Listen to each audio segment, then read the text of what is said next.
John, it's Hemel Hempstead away on Sunday, and it's going to be different surroundings than what we faced previously at Kingston Park against Newcastle. Yeah, I think that's one of the challenges of League One. There's obviously the logistics of travelling and then making sure that the players are well catered for in the travel circumstance, and they're fed at the correct time, and they've got plenty of water on the bus, etc. So there's organisational challenges, but then obviously when we get down to Hemel, there's a facilities challenge where from what other coaches have told me, the changing facilities aren't the best, and obviously the field's 91 metres long and 60 metres wide, so I think that's vying with working for the smallest sort of playing area in the division. So yeah, it's going to be a challenge, but we've got to embrace that challenge because we're in League One and we're playing a fellow League One side.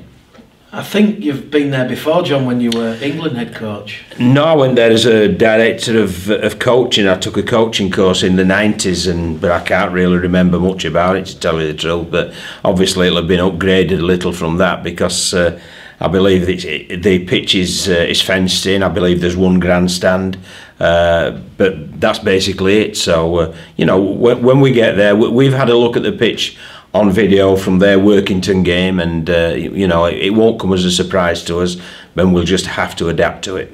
In terms of the playing squad, the playing personnel available, are Joe Keys and Greg McNally still going to be missing? Yes, they'll be missing until North Wales. We've got, after this weekend, obviously as everybody knows, it's a free weekend because we're out of the Challenge Cup, and then the North Wales game is the Saturday following. Well, by leaving them out of this game, it gains them another fortnight, in all honesty, of further rehab and then preparing for the game. So we just feel it's a sensible thing to do. So both Joe and Greg will be left out, and hopefully we'll see them back on the playing field for the North Wales game. Is there any other injury concerns going into Sunday's game? There's one or two bumps and bruises. Rowan Milnes picked up a shoulder injury, which we're monitoring at the minute, and we won't know whether he's fit until we train this evening. So there's odds and sods, but there's no major ones whatsoever. Dalton Grant, will he be available for this weekend's game? Yeah, Dalton Grant's available because the League One and Championship, they won't receive their official suspension until next Tuesday, although we have been notified by the RFL review panel that Dalton's it's a grade B offence, but as he's got such a good record previously, should we accept that grading, it will be a one-match ban, and we're going to accept that grading. In terms of the challenges facing you at Hemel, John, the Hemel Stags currently winless, so they're going to be desperate to pick up a first win of the season. They'll be desperate to play well, I would suggest, because obviously they got put to the sword by York. Although I didn't feel they were as bad as the scoreline reflects. But York are obviously a very good team and a very clinical team, and they've got lots of pace and lots of strikes, so are able to post a number of points should they get a team on the back foot, and that's what happened against Hemel. But we're not looking at the York result, we're concentrating on ourselves. And the other factor is as well, Hemel travel to York rather than it being the other way around. We're having to do a 3.5 hour bus journey, play on a tight pitch, which obviously makes it a different challenge to welcoming the Hemel Stags to our home ground. Dean Thomas, the Hemel Stags head coach, is familiar with yourself. I think he's worked for you in the past, John. what are the challenges facing Hemel? They're still calling on northern-based players, and perhaps that's having a knockback effect, so to speak. Well, yeah, they've decided to go down that strategy, which is still using northern-based players. I think they still train up north. I think they train in Sheffield. There's Dean Thomas, who's based in Sheffield, and Jack Howison, who plays prop for them and is also coaching them.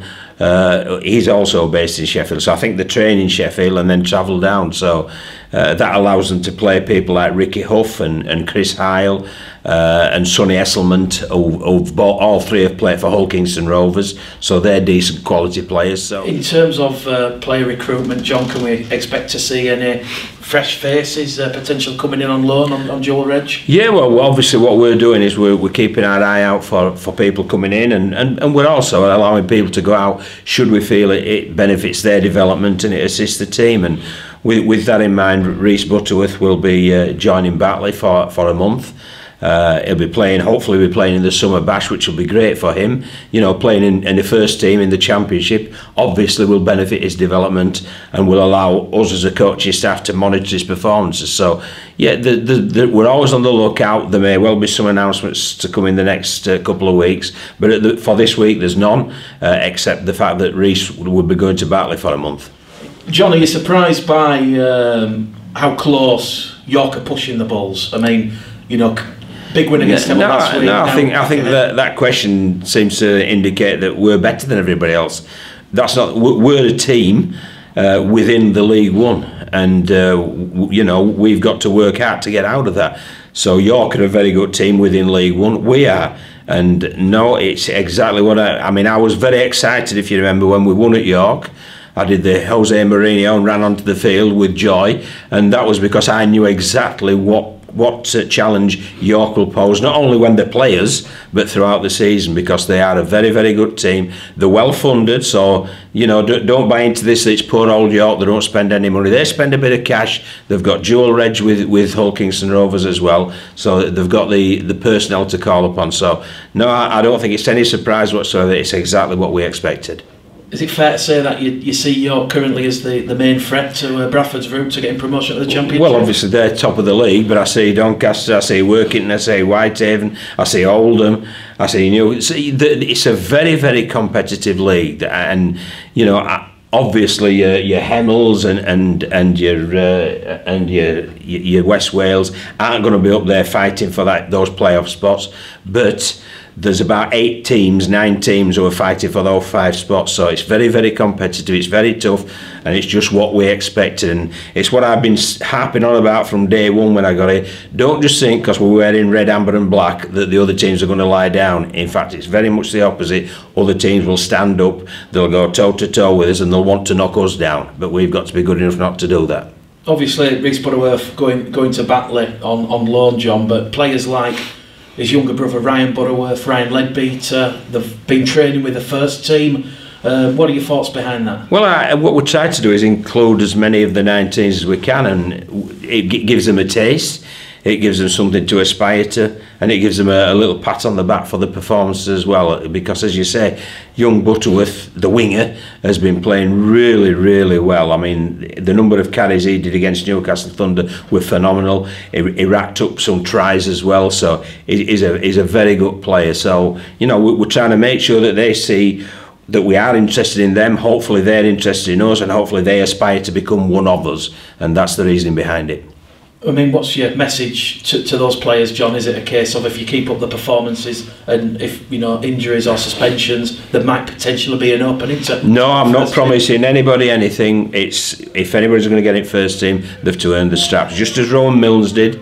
And if their performances dictate they need to run in the first team, they'll get one. If they don't, they won't.